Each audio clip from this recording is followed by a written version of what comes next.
Selamat pagi, Pak. Sini kami akan membahas tentang kasus Enron yang terdiri dari kelompok 2, yaitu yang beranggotakan Adi Hermanto, Clarissa, Elia Deniati, Ardian Arston, Kristina, Leni Krishna, dan Susiayonte. Yang pertama yaitu profil Enron, skandal di bidang apa? Enron adalah perusahaan di Amerika Serikat yang bergerak di bidang energi. Enron merupakan perusahaan dari penggabungan antara internal atau penyalur gas alam melalui pipa dengan Houston Natural Gas. Kedua perusahaan ini bergabung pada tahun 1985 oleh Kenneth Lay. Enron memiliki cakupan bisnis yang luas, di antaranya adalah listrik, gas, alam, pulp, kertas, dan lain-lain. Enron melakukan skandal di bidang laporan keuangan yang memanipulasi laporan keuangan dengan rekor keuntungan 600 juta dolar AS ketika perusahaan mengalami kerugian. Manipulasi laporan keuangan menjadi keuntungan karena perusahaan ingin tetap menarik investor saham, dan kasus ini melibatkan orang-orang yang diduga terlibat dalam pemerintah AS.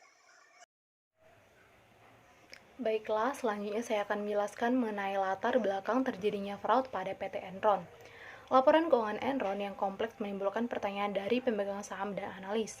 Model bisnis dan praktik-praktik tidak etis dari perusahaan ini antara lain menampilkan data penghasilan yang tidak sebenarnya, serta modifikasi neraca keuangan demi memperoleh penilaian kinerja keuangan yang positif. Kombinasi dari sekian banyak isu ini kemudian menyebabkan kebangkrutan Enron. Di samping itu, Enron menerapkan praktik akuntansi yang dikenal sebagai mark-to-market accounting, di mana pencatatan aset didasarkan pada nilai pasar, bukan pada nilai bukunya. Praktik akuntansi ini juga memungkinkan Enron melaporkan profit berdasarkan proyeksi bisnis, bukan berdasarkan profit yang sebenarnya. Terima kasih, penjelasan dari saya. Selanjutnya akan dijelaskan oleh teman saya. Saya akan menjelaskan kronologi bagaimana fraud bisa diketahui. Dalam waktu sangat singkat, perusahaan yang pada tahun 2001, sebelum kebangkrutannya, masih membuka pendapatan 100 miliar dolar. Ternyata tiba-tiba melaporkan kebangkrutannya kepada otoritas pasar modal sebagai entitas bisnis. Nilai kerugian Enron diperkirakan mencapai 50 miliar dolar. Sementara itu, pelaku pasar modal kehilangan 32 miliar dolar. Dan ribuan pegawai Enron harus menangisi amblasnya dana pensiun mereka tak kurang dari 1 miliar dolar. Saham Enron terjun bebas hingga berharga 45 sen dolar. Padahal sebelumnya, pada Agustus tahun 2000, masih berharga 90 per lembar. Oleh karenanya, banyak pihak yang mengatakan kebangkrutan Enron ini sebagai bangkrutan terbesar dalam sejarah bisnis di Amerika Serikat, yang menjadi bahan pembicaraan dan ulasan di berbagai media bisnis dan ekonomi terkemuka seperti majalah Time, Fortune, dan Business Week. Saya akan melanjutkan. Dalam proses pengusutan sebab-sebab kebangkrutan itu, Enron dicurigai telah melakukan praktek windows dressing, yaitu dengan cara penundaan pencatatan piutang karena kas digunakan untuk kepentingan pribadi. Misal, ada piutang dari pihak A, pihak B, pihak C. Pelunasan dari pihak A ditunda pencatatannya sampai terjadi pelunasan dari pihak B. Baru kemudian piutang pihak A dicatat di rekening perusahaan. Begitu seterusnya sampai terbongkar penipuan tersebut.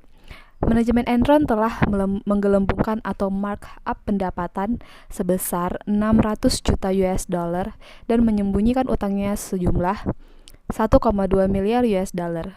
Menggelembungkan nilai pendapatan dan menyembunyikan utang senilai itu tentulah tidak bisa sembarang orang. Diperlukan keahlian khusus dari para profesional yang bekerja pada atau disewa oleh Enron untuk menyulap angka-angka, sehingga selama bertahun-tahun kinerja keuangan perusahaan itu tampak mencorong. Dengan kata lain, telah terjadi kolusi tingkat tinggi antara manajemen Enron, analisis keuangan, para penasehat hukum, dan auditornya. Belakangan diketahui bahwa auditor Enron, Arthur Anderson kantor Hudson, telah ikut membantu proses rekayasa keuangan tingkat tinggi itu. Kontroversi lainnya adalah mundurnya beberapa eksekutif terkemuka dan dipecatnya sejumlah partner Anderson. Terbongkar juga kisah pemusnahan ribuan surat elektronik dan dokumen lainnya yang berhubungan dengan audit Enron oleh petinggi di firma audit Arthur Andersen. Kini, Arthur Andersen sedang berjuang keras menghadapi serangan bertubi-tubi, bahkan berbagai tuntutan di pengadilan. Diperkirakan tidak kurang dari 32 miliar US dollar harus disediakan Arthur Andersen untuk dibayarkan kepada para pemegang saham Enron yang merasa dirugikan karena audit yang tidak benar. Belakangan, salah satu mantan petinggi Enron tewas bunuh diri karena tidak tahan menghadapi tekanan yang bertubi-tubi. Komplikasi skandal ini bertambah karena belakangan diketahui banyak sekali pejabat tinggi Gedung Putih dan politisi di Senat Amerika Serikat yang pernah menerima kucuran dari politik dari perusahaan ini. 70% senator baik dari Partai Republik maupun Partai Demokrat pernah menerima dana politik. Dalam komite yang membidangi energi, 18 dari 23 anggotanya juga termasuk yang menerima sumbangan dari perusahaan itu. Sementara itu tercatat 35 pejabat penting pemerintah. George W. Bush merupakan pemegang saham Enron yang telah lama merupakan perusahaan publik dalam daftar perusahaan penyumbangan dana politik. Enron tercatat menepati peringkat ke-36 dan penyumbang peringkat kedua dalam penggalangan dana kampanye Bush. Akibat pertalian semacam ini, banyak orang curiga pemerintahan Bush dan para politisi telah dan memberikan perlakuan istimewa, baik dalam bisnis Enron selama ini maupun dalam proses penyematan perusahaan itu. Saya akan melanjutkan, yaitu lembaga-lembaga eksternal yang ikut bertanggung jawab terjadinya kasus Enron. Yang pertama adalah auditor. Adapun auditor dalam Enron yaitu Arthur Andersen atau satu dari 5 perusahaan akuntansi terbesar di dunia. Adalah kantor akuntan Enron. Tugas dari Andersen adalah melakukan pemeriksaan dan memberikan kesaksian apakah laporan keuangan Enron memenuhi GAAP atau General Accepted Accounting Practices. Andersen disewa dan dibayar oleh Enron. Andersen juga menyediakan konsultan untuk Enron, di mana hal ini melebihi wewenang dari akuntan pada umumnya. Selain itu, Andersen mengalami konflik kepentingan akibat pembayaran yang begitu besar dari Enron sebesar 5 juta untuk biaya audit dan 50 juta untuk biaya konsultasi. Lembaga yang kedua adalah konsultan hukum. Konsultan hukum Enron, khususnya Vincent Elkins, juga disewa oleh Enron. Konsultan hukum ini bertanggung jawab untuk menyediakan opini hukum atas strategi, struktur, dan legalitas umum atas semua yang dilakukan oleh Enron. Sama dengan Andersen, saat ditanyakan mengapa tidak ikut menghalangi ide dan aktivitas ilegal Enron, konsultan hukum ini menjelaskan bahwa Enron tidak memberikan informasi yang lengkap, khususnya tentang kepemilikan di SPES. Yang ketiga, lembaga regulator.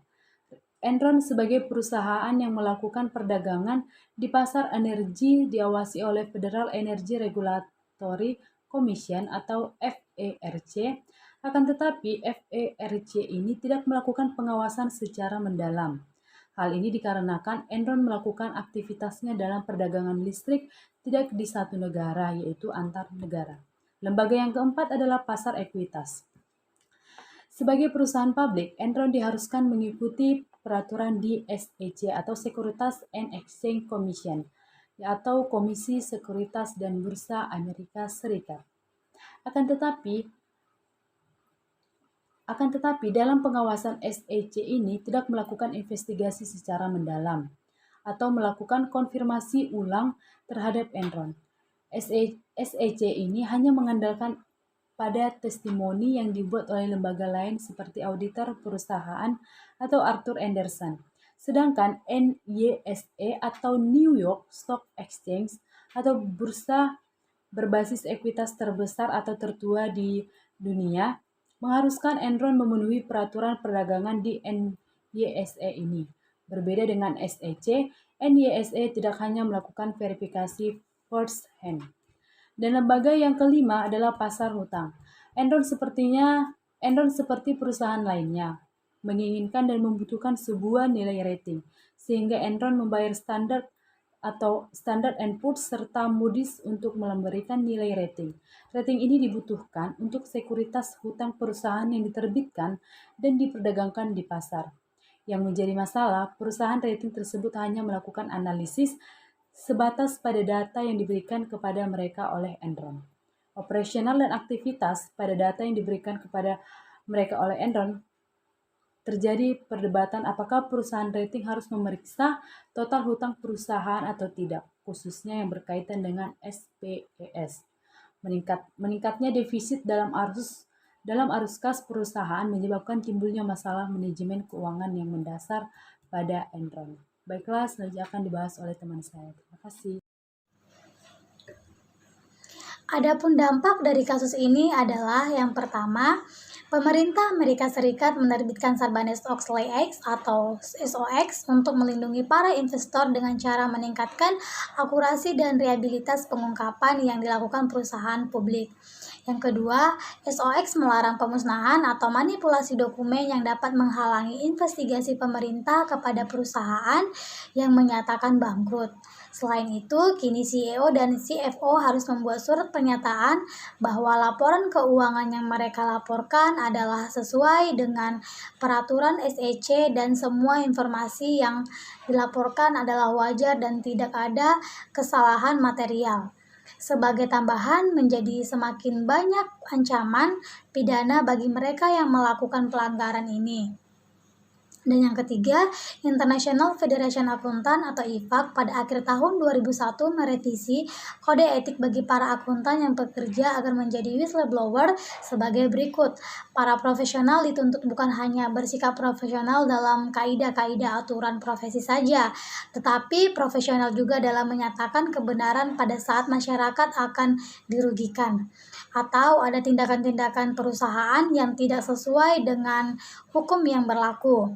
Yang keempat, Securities Exchange Commission (SEC) dan New York Stock Exchange (NYSE) menyerukan bahwa auditor internal harus lebih mempertajam peran dalam pemeriksaan ketaatan, mengelola risiko, dan mengembangkan operasi bisnis. Dan setiap perusahaan diwajibkan untuk memiliki fungsi intern. Baiklah, sekian hasil presentasi kami. Semoga presentasi ini bermanfaat. Terima kasih.